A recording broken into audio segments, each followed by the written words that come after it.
Nasobra 3 milyones pesos nga balor sa suspected shabu kompiskado sa separado nga buy-bust operation sang kapulisan sa probinsya sang Iloilo. Mga barangay officials lakip sa nagkaladakpan. Si Julius Bilacaol nakatutok.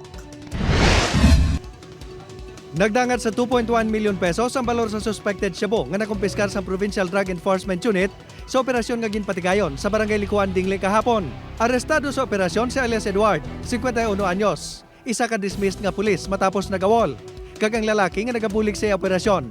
Considered as tribal individual at the same time IPPO PDO listed din siya kag madugay na actually 6 months sa na monitor na sa aton nga IPPO PDO ang illegal activities.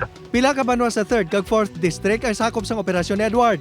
Arestado man sa tiyon sang operasyon ang isa ka kagawad sang among barangay nga ginkilala kay alias JR, 28 anyos, matapos maaktuhan nga upod sa mga subject. Ginaimbestigaran pa ang kaangtanan sini sa illegal drug trade. He was amenable for using illegal drugs. But as to the selling of illegal drugs, wala kita sa holding sa iya. Arestado naman ang isa ka punong barangay sa drug buy-bust operation sa San Dionisio Police kagabi. Ang subject, ginkilala kay alias Redan, 52 anyos sa barangay Bundulan.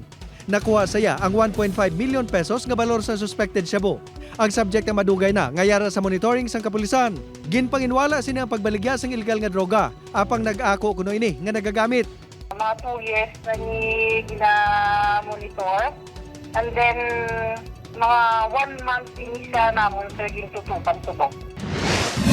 Sang Enero arestado man ang isa pagid kapunong barangay sa San Dionisio kag isa sa Haniway. Minilyon nga balor sa suspected shabu na nakuha sa mga ini. May nagakaigong nga kaso kriminal nga tubangon ang mga nagkalatakpan suno sa DILG 6. Sang damlag lang, ginanunsyar sang PIDEA kag DILG nga isa na lang ka barangay sa estansya Iloilo ang hindi pa drug cleared. Sa pamangkot kung makaapekto sa status ang ilang mga barangay ang ilang pagkadakop. Depende suno sa DILG sa madason nga assessment. May other pa na siya nga parameters nga ginatanaw man, it may be taken against them.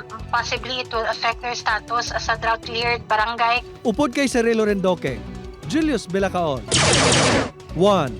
Western Visayas.